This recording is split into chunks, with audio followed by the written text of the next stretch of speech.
Our town, our TV. Amherst City Cable.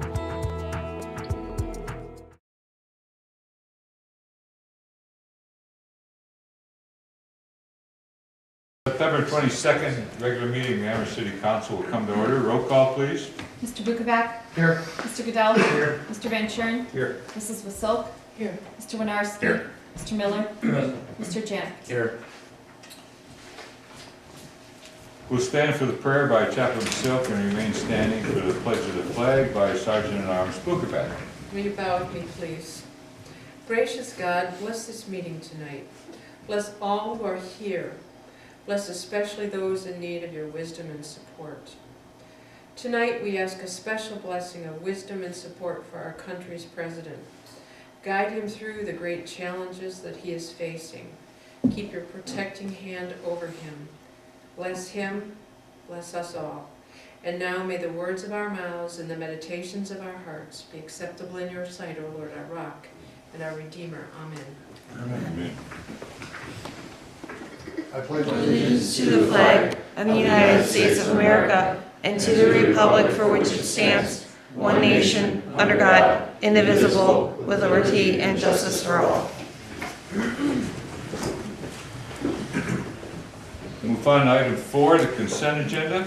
Minutes of the regular council meeting held September 8th, 2014. Minutes of the Building and Lands Committee meeting held September 15th, 2014. Mr. Goodell. I'd like to make a motion to accept the consent agenda. Mr. Winarski. I will second that. Motion is second on the floor to accept the consent agenda as is. Any comments? Roll call vote, please. Mr. Bukovac? Yes. Mr. Goodell? Yes. Mr. Van Schuren? Yes. Mrs. Wasilk? Yes. Mr. Winarski? Yes. Mr. Miller? Yes. Mr. Janik? Yes. That completes item 4. Move on to item 5, acknowledgement of the public pertaining to items on tonight's agenda. Anyone wishing to speak on any item that is on tonight's agenda? If not, we'll move on to item 6, ordinances and resolutions. First reading. An ordinance adopting Chapter 1128 Plan Development District Zoning. Mr. Bukovac. Thank you. And as I discussed some concerns with this ordinance last, our committee meeting last week, I would like to make a motion to amend, and I'm looking for some input as well. One of my concerns were, just as a review, if we get into a plan development, PDD I believe we're calling it, with a developer, and the development plan, for whatever reason, in a 5-year period, it takes a little bit of time, something happens to the developer or something, you know, things happen where the plan does not get completely developed. At that point, the property may sit, but it's already been zoned as a PDD from approval by council previously. The plan at that point, a new developer may come in and look at it and not be able to accept that current plan that was approved. At that point, the developer may go back to the planning commission and make amendments to the plan. One of the concerns I'm having is that there was really no provision here in what I have read that changes in the development plan then go back in front of council for reapproval. That has already been zoned as a PDD. My concern is I want to make sure that council has a say on the approval of the plan as well after it's been rezoned. So the question I would have, I think it should be under 112805A under amendments to the development plan, but I would like to defer to the law director and also get input from other members of council on how this should best be read so that we can actually incorporate it so that the council can have approval for plans down the road. What's the section again? 112805A. It's on the last page 6. Under amendments to the development plan. Mr. Lauderdale. Yes, Mr. President. Mr. Bukovac, we discussed that previously, and it was mentioned at the committee meeting that there was not a provision that in 112805 that required a substantially changed plan to come back to council. Now, what we could do, A, for instance, talks about an amendment which is substantially in conformance with the form, nature, and intent of the final development plan. That's A. So that's an amendment. So, and I want to make sure we're on the same page. If it's substantially compliant with the final plan, A does not contemplate that the plan would even go back to the planning commission.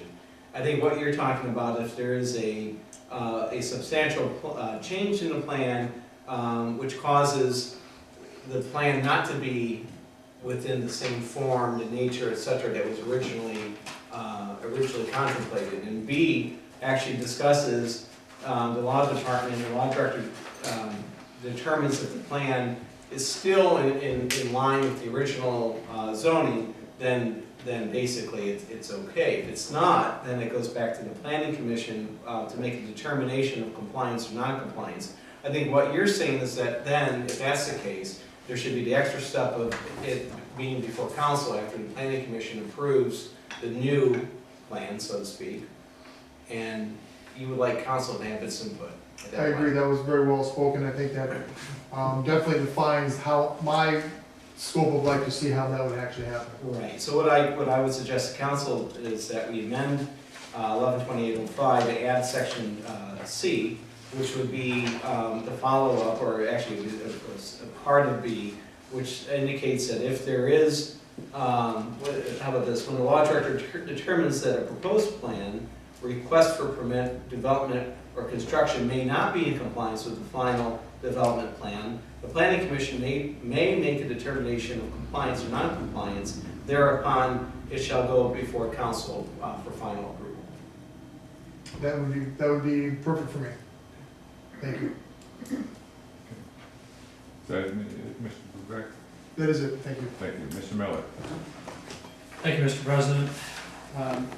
Looking at this PDD, this is a great opportunity to get our last undeveloped districts planned in such a way that, as the purpose states in this proposal, and I think this is key, that we keep an eye on, is that we are going to require design criteria, conditions, and agreements that will take into effect the existing developments, protect adjoining properties from adverse impacts, promote safe and efficient pedestrian bicycle vehicle movement, promote efficient layout of infrastructure, to promote protection, enhancement of natural and historic resources, and one of the biggest words I'll use is impact.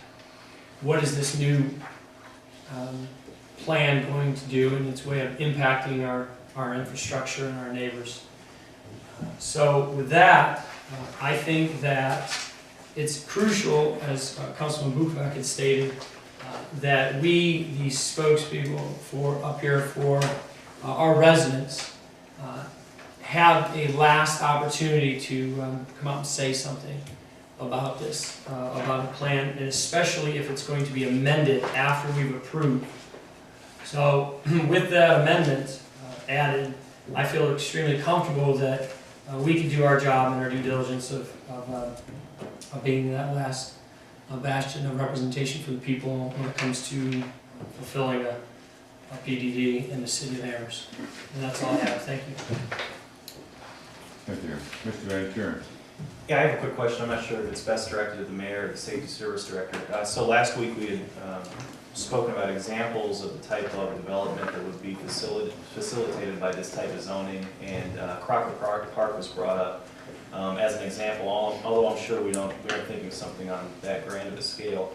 My question is, as this would be a great opportunity for Amherst to realize more tax revenue and maybe some responsible development of housing or residential structures, do we have any plans on, I don't want to say advertising, but marketing this to potential developers who might be interested in bringing those benefits to the area? I know we don't have an economic development director, but can you speak at all to how we're going to utilize this to try to get developers more interested in coming here with a project like this? We can, and we will. The thing is, we got to make sure that as we go through this process, that we get the right kind of developer in. And that's the thing that bothers me. I don't know. We can talk to other people and other developers. We can try to do that. We can make sure we process that. But yeah, we can do that. And I'd like to add on the motion, I think this is a good idea to take this back to council as a final statement on this, because council is elected by the people, and I think that council should have the final word on it. So I concur with Mr. Buffet and Mr. Miller's comments regarding amending this to have council have the last word. Serving Amherst and Amherst Township, your hometown television station, Amherst City Cable.